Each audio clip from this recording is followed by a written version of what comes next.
Right now, the Augusta County Sheriff's Office is searching for 3 children. Last seen around 7:40 this morning. The 3 children were waiting for the bus when a black 4-door vehicle pulled up to the bus stop and took them. Those 3 missing kids, all siblings. Authorities say they were kidnapped from an apartment complex on Bobby's Way in Fishersville. And new at 5, we're learning from authorities about who they suspect in this kidnapping and where authorities think they may be headed. Our Mayor Famed is live from Fishersville tonight with the latest information. Mayor, what do we know so far? Yeah, Chelsea and Caleb, the Augusta County Sheriff's Office believes 35-year-old Shanice Davidson from Evergreen, Alabama, is responsible for those 3 kids' disappearance. As you can see, their pictures up are on the screen now. Jamarcus Lewis, Jemiah Lewis, and Jalea Lewis. They were reporting missing just before 8:30 this morning. Virginia State Police says both girls were wearing pink jackets after receiving the report. Authorities sent out a reverse 911 in a 5-mile radius of the apartment complex and around 1:45 this afternoon. Virginia State Police sent out an Amber Alert for the children. They said that they were possibly in a black Nissan Sentra. If you know the whereabouts of these children, or if you've seen a black 4-door vehicle around the Bobby Way apartment complex earlier this morning, you are encouraged to call the Augusta County Sheriff's Office. We're hearing about fires all over the area. Mandy Bartholomew is out in Bergden covering a fire, or a few fires, we think, in that area. That has smoke covering the sky for miles. Mandy. Yeah. Chelsea and Kayla, according to the Rockingham County Fire Rescue Facebook page, they've been battling several wildfires in the Bergton area all day. Now, take a look behind me. You can see some of those Bergton Volunteer Fire Company trucks refilling here. I'm at the Capon Run General Store, and also in this area is where that smoke is the worst. That's going toward the West Virginia state line. Very low visibility there.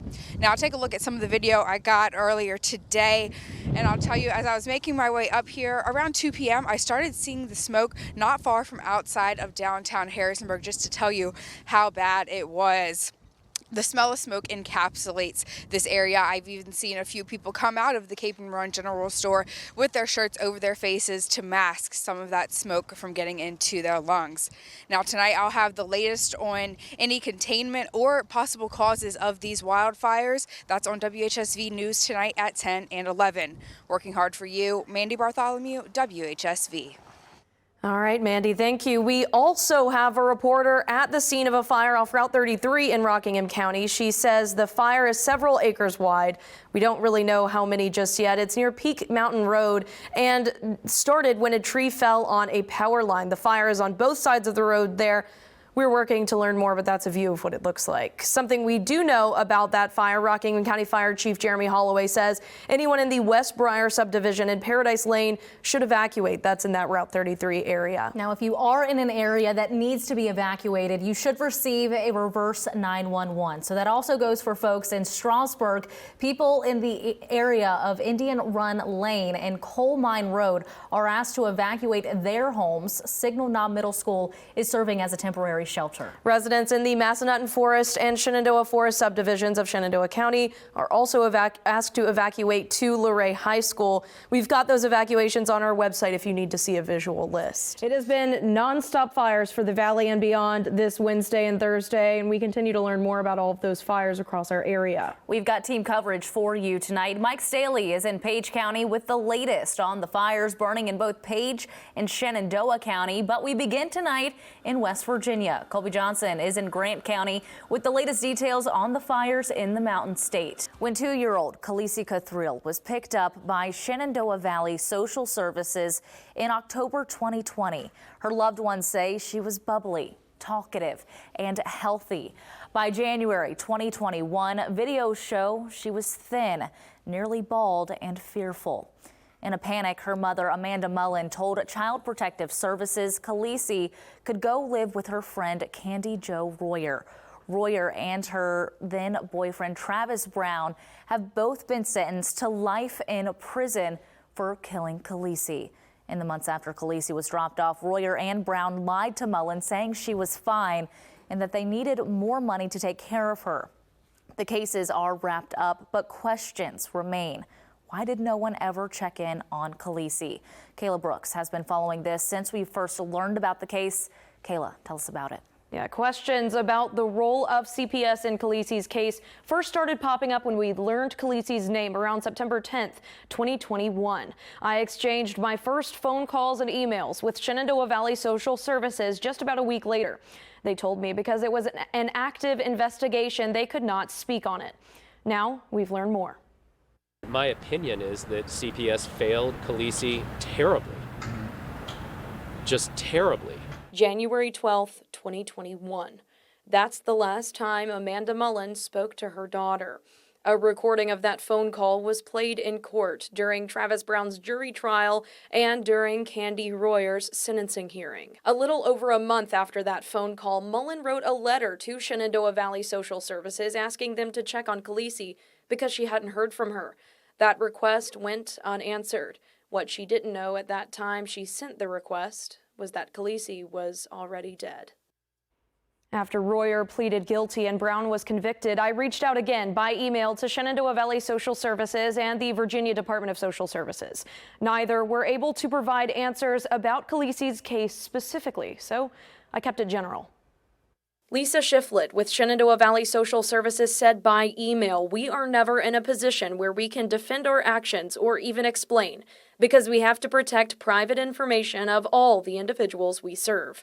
She said CPS does not oversee kinship placements, which Khaleesi's falls under. The parent makes arrangements and the SVSS worker on the scene does a standard check for child abuse or neglect, and they make sure the person is not on the sex offender registry. Any finding of a violent crime would rule the person out. Often, these decisions have to be made rather quickly while the worker is in the field, Shiflett said. Royer had been convicted of a robbery in Waynesboro, which Martin says was quite violent. The department said it did not know Brown lived in the house. Shiflett also explained if abuse or neglect is reported, they go check in. I asked if their requirement was met in this case, but again, she couldn't answer questions specific to the case. My final question to Shiflett: what is being done to prevent anything like this from happening again? Her response: this question seems to cast blame and is way too general to provide any answer that will be satisfactory to either of us. Doing a poor job, being negligent in your job, that's not a criminal offense. It's terrible, but it's not criminal. Maybe it should be, but it isn't. And so the remedy there is civil. It's a negligence standard, right? And I have no safety net for CPS. You're not going to hear me say, oh, well, I guess it was all right. It wasn't. What they did here was not all right. It wasn't close to all right. Their reaction after it happened wasn't all right. Khaleesi would likely have lived had they been diligent. That's all very painful to even say. Breaking news. That local breaking news is coming out of Shenandoah County. The school board becoming the first in the United States to restore the names of schools that honored Confederate leaders years after they were changed.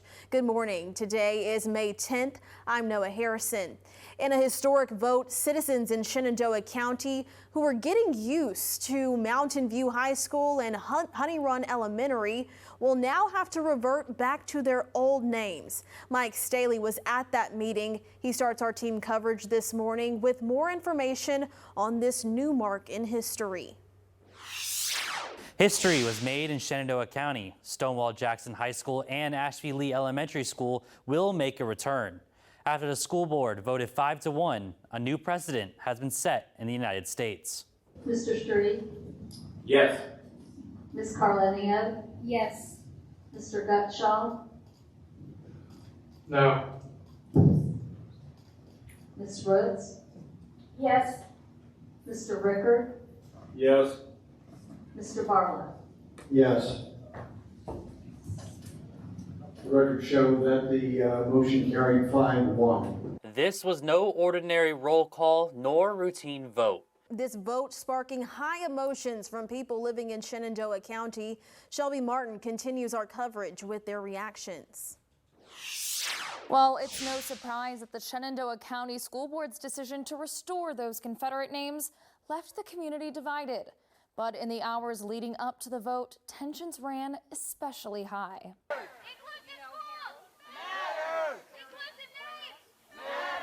Protesters gathered outside the Shenandoah County School Board meeting, just hours before the board became the first in the nation to restore its original Confederate names. We don't name our schools after traitors. In response to a historic decision made by the Shenandoah County School Board last month, the Virginia NAACP has filed a federal lawsuit along with 5 students in Shenandoah County Public Schools. Now the NAACP hopes that this lawsuit will help protect the youth of America from Jim Crow decisions. A train crash involving a 14-passenger bus. Breaking news out of Augusta County tonight. Officials are on scene of a deadly crash involving a passenger van and a train in the 100 block of Wayne Avenue and Stewart's Drive. Now, Virginia State Police tells us the call came in just after 8 tonight. And WHSV's Colby Johnson is live at the scene for us. Colby, what do we know right now? Yeah, Kayla, so you can kind of see the train tracks here behind me where this happened. Actually, just a few minutes ago, they removed the vehicle from the tracks. And I spoke earlier tonight with Sergeant C.J. Aiken of the Virginia State Police. He confirmed that 3 people were killed in a vehicle crash with the train around 8 p.m. Now, he says a 15-passenger white Ford Transit van with 4 passengers in it coming from a solar panel work site here behind the tracks was struck on the driver's side by a Norfolk Southern train that was traveling towards Waynesboro. Now, he says that 2 male passengers and 1 female passenger were pronounced dead at the scene by the Stewart's Drive Rescue Squad around 8:13 p.m. He also told us that 1 female passenger was taken to Augusta Health with injuries. Witnesses, they just heard the train hit their horn, and then by the time they looked up, they just saw the impact. State police are interviewing the train's conductor and engineer now, but Sergeant Aiken said it does not appear the train was exceeding normal speed. The crash happened at the intersection there with the tracks. Now, the names of the victims in this accident are not being released at this time as police continue to work to contact their families. That is all the information we have confirmed at this time, but we will be sure to keep you updated as we learn more tonight, both on air and online at WHSV.com. That local breaking news coming this morning from Dayton, where crews are hours into fighting a fire at a downtown business. Our Mike Staley joins us live from the scene in downtown Dayton. So, Mike, what can you tell us about this fire, and is it going to have any impacts to those in Dayton this morning? Yeah, hey Noah. So this fire is in pretty much the downtown stretch of Dayton. It's at the Dayton Mini Market and the Dayton Tavern. So College Avenue is still closed off. It's been closed off for the past couple hours now. Now the impact it's going to have to, people in Dayton is the fact that fire crews are still blocking the streets, but some fire crews are getting sent home. This fire was called in at 2:55 this morning, and crews have been nonstop working at it. But now it's time for the Shenandoah Valley Airport truck to come in because the floors of the Dayton Mini Mark are unsafe for firefighters to kind of traverse into, so they can't attack the fire from the inside. The truck will then drill a hole from the top and kind of foam up the area and take care of the work. But as of now, they've been just doing ladder work, and that has not been able to put out the fire. But the fire at the Dayton Tavern has been put out, so now pretty much Rockingham County Fire Chief Jeremy Holloway told me that the next steps are getting this airport truck in there, and you can see kind of a big progress. But earlier there was a huge smokestack right behind me, and now it's pretty much kind of diminished. So as we keep learning more, we'll keep you updated on air and online with any details we learn from this incident. Working hard for you, Mike Staley, WHSV. The only relief we've had is the rain from Tropical Storm Debbie. That was the only dent we've had in that drought, and the drought continues. It seems like it's been too little too late. It really was. I mean, it helped, if anything, it can save the pumpkin crop, soybeans, the later fall crops this time of the year. And then you also have the wine. Now we're getting into grape harvest season, so you want rain, but you don't want too much rain because that can water down the sugar content, make things more challenging. And fungus and all that. They don't like the grapes to get wet. And so our viewers over in Richmond and, on the eastern side of the state haven't experienced it like you have, but we remember last year when you had wildfires as a result of a drought. This is 2 straight years for you now. It is, because we were pretty much the only area in the state affected last year. Now you had the whole state affected, and you've seen some improvements. You've seen major improvements on the eastern half of the state. But yes, now we're getting into fall wildfire season, and we're approaching that, and it's weighing heavy, I think, on a lot of people's minds. You received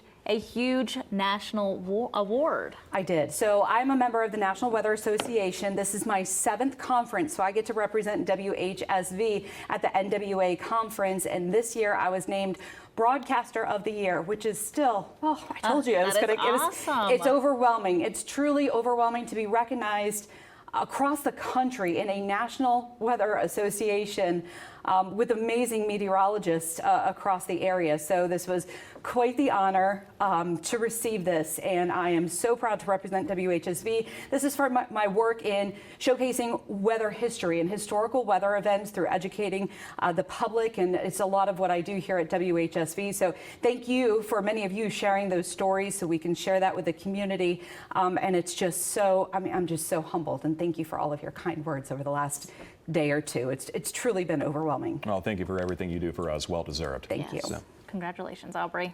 That doesn't mean the threat is necessarily over. So rain is done for now, but we're looking at some flood warnings for the area until 4:15 in the morning, and looking at specifically eastern Augusta County, where a lot of that heavy rain is was where it went today. Something to watch out for, especially with rivers cresting tonight and into tomorrow, and then rivers later on cresting in Luray in the latter portion of tomorrow evening. So these flood warnings are until 4:15 tomorrow morning, and really even into tomorrow. You want to make sure you're staying off the roads that have standing water and off the rivers that are still high and cresting. Both those situations can be dangerous, and really in any event, if you're driving and you see that standing water, you want to make sure you turn around so you don't drown, because that's really how you become a statistic with those rescuers having to come out and get you. I'll have more details on what we can expect into the weekend as we start drying out in your first alert forecast. Well, thank you, Grant. And tonight, those remnants of Hurricane Helene have flooded parts of our region, triggering multiple emergency responses, especially in Augusta County. Roads turning into rivers in Augusta County early Friday afternoon. Roads submerged in water, causing dangerous conditions for drivers and residents, including in Fishersville, where Christians Creek was overflowing with floodwaters. Not only roads were affected, but homes as well. This Stewart's Draft resident has lived in her home for 27 years and has not seen a rain event like this before. There was a bridge, a wooden bridge that had blown sideways and was covering these two big holes. Crews have been hard at work throughout the day to restore power and clean up the mess of fallen trees and other debris that Hurricane Helene left behind. It was a big storm, I think. So we've been back home now maybe 25 years, and I think it's the worst we've seen since we've been back as far as the winds and the heavy rains and stuff like that. Hurricane Helene is finally moving away, displacing thousands of people from Florida to Virginia and leaving more than 100 of our fellow Americans dead. But even though the storm is over, danger still remains. Thank you for joining us tonight. I'm Chelsea Church. And I'm Caleb Peak. It is a First Alert Weather Day, so let's go right to Chief Meteorologist Aubrey Urbanowitz for an update. Aubrey, even more rain falling throughout the day, so when can we expect this to end? Not tonight, and unfortunately not tomorrow. These are the Helene remnants. If you remember last week, we had that upper level low over Arkansas that was pulling all of that tropical moisture westward. This is why that low was the reason why we did not have even more significant rainfall from that event. But that low has to push east at some point, and that's what it's doing right now. So rain continues, and that's why we have the First Alert Weather Day for today, which means that continues into tonight, because it's not going to take much more than a couple of downpours to create additional flooding for some areas, especially along the creeks, along the rivers, and for those mainly south of Route 33, where we've already seen flooding since Friday.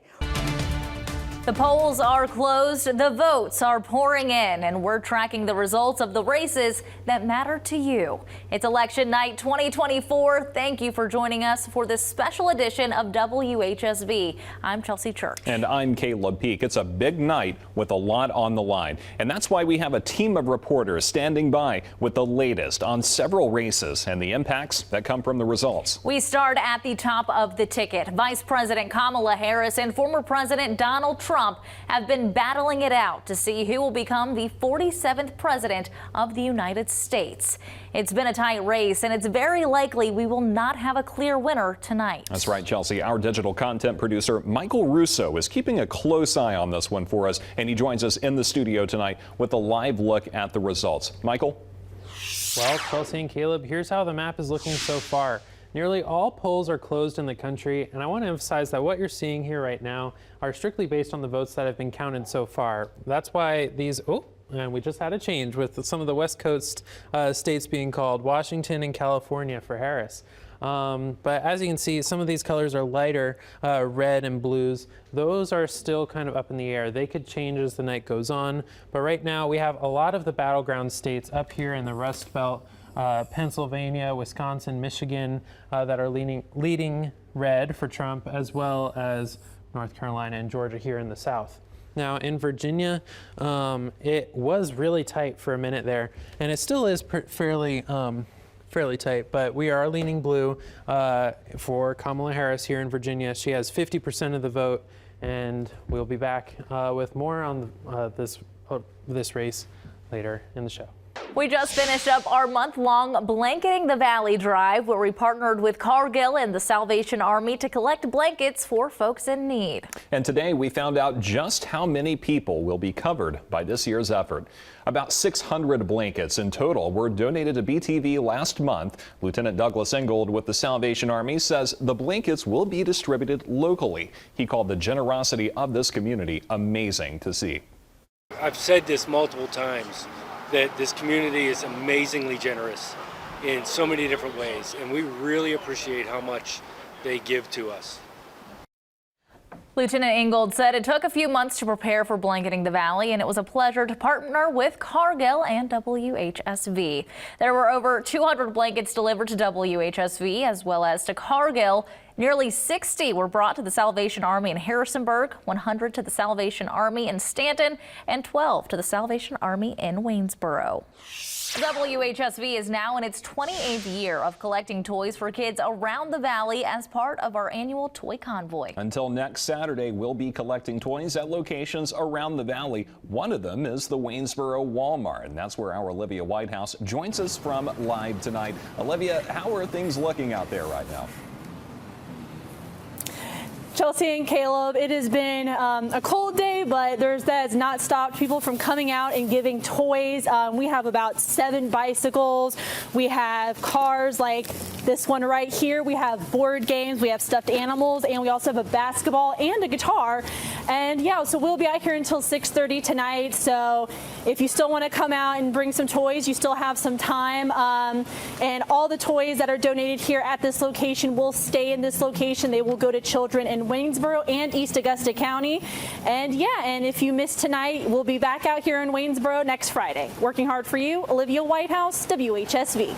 Lots of good toys out there, it seems. Yeah, like they're really guitar, starting to roll in. bikes, that's awesome. And Olivia came prepared for the cold. Oh, so yeah. That was a good call. Yeah, stay warm out there, Olivia. But yeah, I know it's getting colder. Yeah. And potentially some risk of ice on the roads tomorrow. Is that right? Yeah, that is right. Yeah, we do have a chance of that. We do have the snow squalls, of course, coming through as well. The winds outside already starting to pick themselves up as well. So we'll go through some graphics here. We'll take a look at them and then go through everything. There's a few things. Well, there's a few more than a few things in here that I want to talk about because we've got like 5 or 6 different hazards. I mean, this is a multitude of hazards. So if anybody has any questions or concerns, please throw them in the chat. We will go over them. Yep. I will try to hit as many locations as I can, but I can't hit every house in the area, yeah. right? So I'll do the best I can to kind of sprinkle that around, but drop them in and we will go over whatever we can go over. Alrighty, here we go. Alrighty, so let's start with the temps out there right now. Now, the clouds are already in. Real interesting here because the clouds are actually in quicker than what we had modeled out this morning and even yesterday. They're about 2 to 3. Welcome to The Rock, a new era in the Shenandoah Valley. Rocktown is open for business. We'll take you to their debut. Mic check. Micah Matthews doing what he does best, getting into the end zone, but that would be the last we'd see of him on opening night. We're going to explain why. And rivalry renewed. Central and Riverheads, it's our game of the week. High school football, we are so back. And so is End Zone. It starts right now.